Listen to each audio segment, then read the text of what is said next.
I got a while ago a question about photography, I think from the same person, and he's pretty persistent about talking with me, having me address this question of photography. Uh, I texted him back and said I probably wouldn't say much about the subject, except that I think it's exactly the wrong thing to do with students. You know, if you're a representational painter, I mean, if you're something else, and we're going to address some of the something else's here because he brings up Gerhard Richter. If you're something else, it isn't for me to decide or say, or frankly, couldn't care less. I don't know what your world is in one sense. I do in another sense when you're in my aesthetic world aesthetically. But but when you're talking about representational painting, the what Zoran referred to as the grammar, is that ability to render what you see in front of you with authenticity and accuracy, truth, whatever, and do it efficiently. So that's the fundamental grammar that I'm concerned with. So whenever I talk about photography, I would tell a student, stay away from it, stay far away from it. Now, at the same time, and as I will show you tonight in this episode, I use photography for memory work, for training my memory. Admittedly, it's just a flat to a flat, and I train my memory with three-dimensional stuff as well. Somewhere around here, I have images of a visit an evening I spent on the Charles River in Boston, watching the fireworks from the July 4th celebration, and so I have memory studies of the boats out in the water and the fireworks going off and all that sort of stuff. So I use my memory much like I guess you'd say Whistler and others from time to time. So and that's from life. So, but nevertheless, it's a reasonable thing to start with training the memory with something that's two-dimensional because it's easier to work with. But it's not the same problem. Ultimately, your capacity to take the three-dimensional world and reduce it to the what Degas would call interpret it into the two-dimensional world is really a fundamental thing. So any discouragement I have in relation to photography is very much related to that and to the student. So this aspects of this will come up as we go along. So let me just get right on to showing you the question. First of all, did you see the book of Degas? This is Zoran from the Netherlands, and nice to hear from any the wide part of the world. I mean, it's wonderful, Algeria and Argentina and the Netherlands. I mean, it's really delightful. England. Did you see the book of Degas photographs and how they relate to his work? How would you interpret this?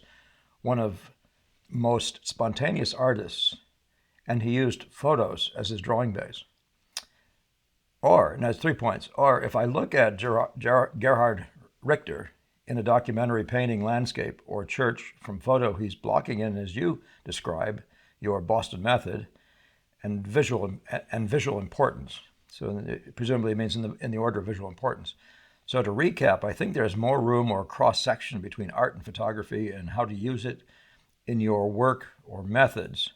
And each of these has, well, the last one has a question on it, even though it doesn't quite sound like a question. But I'll take them all as points to discuss, okay?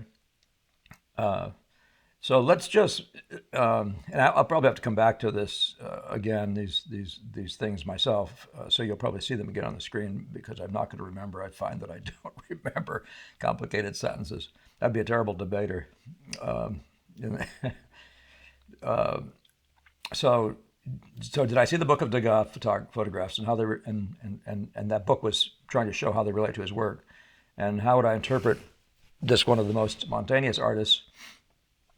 And he used photographs as his drawing base. So okay. Now let's again start with Degas. I'm going to just go down and go ahead and give you an image. Here's what many of us have seen early and long time ago.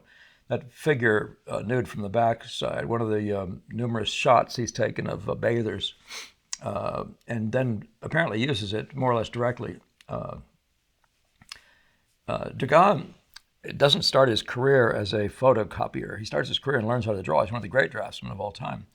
And I'm telling you that he achieved that momentum early on, and photography was never a factor. So understand that anything you do with the photography is going to be either dragging you down or just simply an auxiliary element that you might use if you already have skills. knowledge, more than just skills, the profound knowledge of form and all that. So my quote there, though, is rather interesting, isn't it? This is Degas talking. No art is less spontaneous than mine. So what I do is the result of reflection and the study of the great masters. So if you're following that idea, Zoran, I mean, think this through. This guy is not an impressionist in that limited sense of the word, the way we mean it, and the way I taught Boston School. He's not setting up a piece of life, or I'd say Vermeer, for that matter. He's not setting up.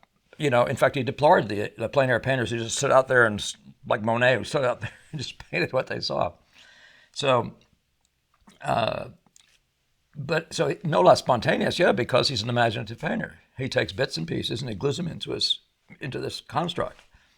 It's a whole different category of animal from what we're talking about as impressionists. So, understand that right away. He's not spontaneous, and his work is imaginative, therefore, right? Even if it's the figure, the nude, the whatever, in a local room, it doesn't mean he's doing what an impressionist does. So don't conflate that thing, okay, with the Boston School or impressionism as it's at least as we think of it when we allow Gamel to describe it in his book, The Twilight of Painting, which I recommend, as a starting place, especially when you want to listen to me. Look at those chapters on the academic and the impressionist in that book, because they really are fundamentally clarifying. They're fundamentally clear in the first place. They're very clear, but they're fundamental and they're clarifying. There you are. So, all right. And yet here we are with a figure, a photograph. Now, my bet is, and based on other things I've seen as well, but also based on my own memory work, that isn't a photographed copy like he sat there with a drawing in his hand. And by the way, there's a bunch of reasons to think that. This one on the right doesn't even appear to be the same photograph. It appears to be a different shot angle, probably a different time of the day, I don't think Degas would miss in his proportions by that much. But or actually miss the light unless something different happened in that light. But it does look like the figure is turned more toward us and away from the light, and yet that one leg is shorter down below here, which seems very surprising. And I'm only saying that because if he was literally a photocopier, that would be different. But so much of what's happening today, when you get the Portraits Incorporated people dominating portraiture, all we got out there is people stupidly noodling photographs. Degas would have gone into fits and spasms over that. So don't confuse it. He wasn't doing that. But he was definitely making use of photographs. I'm not showing images of it, but Gamel used photographs in his imaginative work, for example, of spiders, or the screaming, the growling face of a cheetah. He wasn't going to sit there and have the cheetah hold the pose. Some people have in the past actually gotten stuffed animals and used those things. Other people, previous to that, and I'm thinking in terms of Rubens and then before, would just make up figures of animals that you can't even, you'd say, well, that's a very implausible lion, for example. Because they didn't have first-hand information, so they were making them up from their imagination. Well, if they had photographs of animals, they would have used them in some way. But remember, this is representational painting. Again, remember that. When you get to Richter, just keep remembering what I'm talking about here. I'm not trying to answer all the questions about every possible use of photographs or other abstract or just visual content that comes through in the world. It's not my job. And I don't even want to pretend to be that guy, okay? You don't either. So here's Degas making use, and the one on the left we do know. In fact, both of them, the horses on the right are remind you of those horses by, the many photographs that were taken by Muybridge in those books. And he obviously made references to those things. In fact, I think there's even a nude in which he did a memory study of a nude. They're actual drawings, copies from the photographs of those books that are more in the class of actually copying a drawing, but he never used them in a picture that I can see. And but then he's also got actual horse studies where somebody's holding the horse still, obviously, and the horse is standing there for some fairly long period of time, and he's studying it. But the one on the left, somebody has come out with a series of photographs like the previous one I showed you, where they show each of these images, having been shot in this interesting chiaroscuro stage light, if you want to call it that, and these poses all exist in photograph forms, the proportions, the et cetera, are significantly different, which again tells me that if he used them, he was either fairly glib and barely looking, or he actually used did memory studies, and then as he would say to you in his model of how to do this, he would say trace that, and then trace it again, and then trace it again until you get far, far, far away from what that original image was. Well, if it was a photo image, that would explain some of the differences if he did actually work that way with these things. But nevertheless, this is anything but photographic, isn't that right? So in the modern, as I said, in the modern sense, the only thing I find frankly annoying and devastatingly poor is simple use of photography, making portraits of people by copying photographs literally. That isn't anything. That isn't anything. Degas actually said at one point, he said, that's just the field. You haven't even begun. You haven't done a thing. So whatever, people want painted photographs, I guess. Other times the Degas used the image, so you have a person yawning like this, and the likelihood is she wouldn't have yawned long enough for him to actually memorize it, so he may have done a memory study from, may have had photographs of some sort, and he does seem to have had, I haven't seen this group of people photographs from this area, but this is an example on the right. This is my own memory drawing. This is a drawing first try or so, maybe the second try.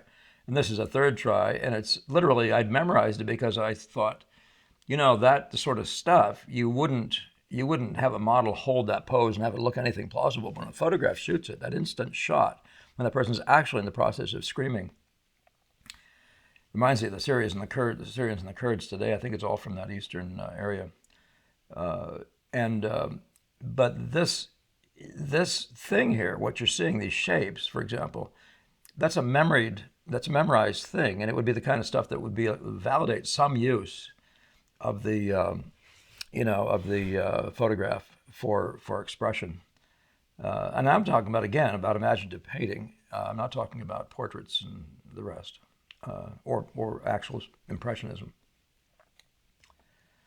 Now here's Richter, and so let's go back again to the beginning to this question. All right, let's go back to the beginning of this. And I'll look at the second point. So if I look at Gerhard Richter in a documentary painting landscapes or church from photo, he's blocking it in as you describe your Boston method and visual importance. Now, I presume he's talking about the visual order and the order of the importance of the major players and that sort of thing. I don't have a photograph from which this guy might be working, so I can't actually analyze it that way. And I don't know that it's much use to analyze his work that way. I mean, I don't find anything in it that particularly compares with what we're trying to do, right? I mean, that's why I say if I had a photograph, if I saw an image there that he had next to him or something that he was working from, or even, whatever, I don't know what he's working from, but the implication is he's working from a photograph. But I didn't see any video work, anything online showing him actually acting this out or, performing this piece, if that's the right expression. But I don't see any connection between what he's doing and what we're doing. I mean, that green, strangely green world isn't any landscape I've ever seen, right? Obviously, everything's about whatever liberties and that sort of thing. I suppose if there's smoke rising and this is the visual order, this is the most powerful effect, and this is the second most, or whatever these things in their orders or in their chromatic orders to each other, if they're factors, then, and he's keeping order that way, that would be a fine thing. I'm sorry to say I can't call this impressionism, right? And therefore, why do I want to compare it to the Boston School? It's not the same thing, right? And by the way, this is what the body of his work looks like, this one on the right. And by the way, there's an odd figure here that actually looks a little bit like maybe a ballerina or something. I mean, I can't see anything except that then it's all smeared and blobbed over. The logic of all this sort of stuff baffles me. I don't understand why I care about that as a representational painter. I don't despise it as color. I mean, color is a pleasing thing, but you can find things like that in nature. In fact, we are in the autumn in here in New England, and we have some stunning trees right now that, in connection with other trees, are doing things rather like this, and I frankly find them beautiful. And I don't despise this work, but I don't think there's any reason to compare it or even talk about photographs when I'm looking at that. I don't know why we would talk about photography looking at that work. And there's a couple more of his things. This one slightly, in certain ways, resembles trees or something, and et cetera. And here's something that looks like maybe window light or something like that, and some light behind trees maybe. This stuff here. I'll show you some Kepes in a second where he does similar things where they're just sort of alluding to, and by the way, they're both from the same part of the world. I don't know if they're both from Weimar in Germany, but I know that Kepes was a Bauhaus type painter, and I guess he must have been born about 20 years earlier than Richter, I'm guessing. Again, but this has nothing to do with what we're actually attempting. It is true and Gamel he actually went at one point laying in I was asking him to show me how he started coming up with the composition for a picture. And we did something rather you might say like this. We used limited colors, just values mostly. And we did rubbing and placing on paint and, pulling off things and just trying to search for a design. And we already had a narrative in mind when we were doing it.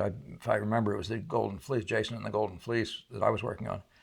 And so I can understand the use of that up to some point. Those images of cousins, if you haven't seen his work, you might look at it. They're like Rorschach blots or something like that, ink blots, where you can sort of begin to see something in there, right? And then this elusive quality. I mean, like up in here, this feels like it might be a setting sun. There's a little bit of light up here suggesting a setting sun in the tops of trees. This looks maybe more like a fire, maybe behind something or whatever. Those are all elusive, and to the extent that, you're messing with nature and just blobs and stuff and it suggests something, it's all well and good. It just isn't what we're doing. It isn't what I'm talking about with students. I don't know why particularly you would need photographs for any of this stuff. I don't know what the relation is between his work and photography. I know that he's done photograph work. Stuff literally is photographs, and I'm not interested in that. It isn't my world. You know what I mean? So So I'm doing all this talking, but I'm actually saying, you're really talking to the wrong guy about a lot of this stuff. I'm not an abstract painter. I am totally into the world of the visual and the abstract as it relates to the visual. But I'm a representational painter, and therefore this doesn't mean a whole lot to me, except to the degree that it's beautiful in color. And the distribution of the colors is pleasing and all that sort of thing, or the play of values and the spotting on a page or something like that's interesting. So let's limit it to that. I'm not here to judge anybody, pick on anybody. I don't care. The world, I've often found that the case, I don't have any interest in, like many representational realists or whatever, hating on Picasso or hating on Braque or Kandinsky or any of those guys. I just am not interested in what they do. I just have this area where I'm interested. And I don't know, whatever they do, let them do it. I don't, let them, and when people buy it, that's good. It's nice, fine. But there's a day when there might be a crossover, and I'm talking about now aesthetics. I find very few days looking at Picasso when there's naturally an aesthetic, what I call beauty, in the great sense of the word, the kind of stuff that made me want to be a painter. But I can say that in certain pieces like this, and some of the abstract painters from the abstract expressionist era, say the 50s, 1950s, there was significant aesthetic content frequently in their work. And for that, I commend them. And I'm no God. It's not my job to commend anybody. It's just that's where I find the connection between us. Now, this is Kepes' work. And so, frankly, I find it more intellectually pleasing. If you're going to ask me to make comparisons. So there's this, which looks like, very much feels like somebody just got out there with a lot of paint and started throwing. And I don't mean to say it in a damning way, because as I said, there's some aesthetic qualities there. But this actually feels considerably more thought-provoking. Even the numbers of things he does, the way he layers, not just throwing paint, but actually in a thoughtful way. these two are rather seem to be on the same day, the same family, maybe cut out of the same canvas, and then evolved. I mean, he did. I've seen him do this. By the way, I knew Kepes, and I have an amusing story. I probably should have told you that story at the beginning. My producer would have liked it. As I, as I said, I like your work, but 95% of abstract paintings is junk, isn't it? And he looked at me and he said, you know what? Maybe, but you got to think about this. 95% of representational painting is junk, isn't it? Wouldn't you agree? And now, he was right, he's right. So why are we talking this way? It isn't my job. It's not in any way my job to critique this. But actually, this pleases me. This actually, my aesthetic sensibilities, even as educated by the great masters, says, yeah, good for you. and it actually, my intellect is actually pleased on some level too. Now, it still isn't representational painting, but again, it is elusive, even if the illusions are elusive, as I like to say. So there's Georgi Kepes, and as I said, I knew him. I'd watched him lay these canvases on the floor of his, and he was at the time I saw him at this last point. He was in a wheelchair. I don't remember what his illness was. It was toward the end of his life, but he would direct the painting as some student or other would be, dripping paint and doing stuff with color, I think powdered colors and various other things, and he would be directing it with glues, various things, sand. It was rather fascinating. And every once in a while, he goes almost literally representational, like doing something like wheels. So that kind of stuff that actually provokes a little bit of thought, and you begin to wonder what he's thinking. It reminds me in a very, very loose way of the poetry of T.S. Eliot, and where you can just sense that he's thinking something. And that's all good. I don't have any problem with all that sort of stuff. And by the way, I don't think the purpose of representational painting is about intellectual thoughts in that limited way. It really is much more elusive, much more suggestive at its best. And it's just literally physically, visually pleasing at its utmost. It is satisfying, it's gratifying. And, in that sense of the sublime, it's deep. It's not just pretty, right? So don't mistake what I'm saying. And so here's a couple other ones. I use the one on the left, and I compare it with a painting by and I probably should have showed you that one. I've showed it to you before. But the one by Leighton, the Flaming June, which is very much the same color scheme. And I asked people, my students, or in my composition class, I said, which one do you like better coloristically? Which one's a more beautiful color picture? It's actually very hard to find that the Flaming June is more beautiful in color.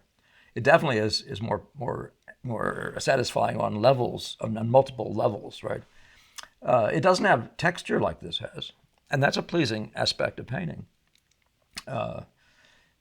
But just coloristically, there's just something to it in my mind about this. As you go and look through a lot of his work, you find that he gets back to something on the end of beauty that is, as I said, fairly consistent with what makes you love good master paintings historically. And then there's a whole body of work that I can't even see, And so those other days, I have no idea what he's doing. He gets involved heavily into photography and other stuff, much more than I think than Richter, or at least every bit as much. But as I said, his stuff is actually somewhat more intellectually pleasing. Intellectually, gratifying or susceptible of being thought through and looked at. I'm away at 25 minutes. I got to get out of here, okay? So I just want to leave you with this little message about Impressionism. This is the search for beauty in nature itself. This is the world that you first are introducing yourself to. And I'm suggesting that there's no value in photography here. The rich range that you have to work in from photographs, from nature, is like so. I keep saying it's like a gold mine. It's like the difference between a gold mine with two nuggets somewhere down there and gold mine with gold everywhere, just nature is rotten rich with those kinds of deep and profound. It what does it do? It rewards searching, right? For the beauty seems to get deeper and deeper and deeper. That's the interest. Now that's the part where a student needs to be introduced, right? And what you do with things afterwards in an abstract sense is up to you. But that's my big story here, and I'm sticking to it. This isn't photography. It's not. It's not even slightly interesting. It wouldn't be interesting if you had done it from a photograph. So, it's admitted that anybody making an imaginative painting must have used some of those elements. It may not be that he's used them much.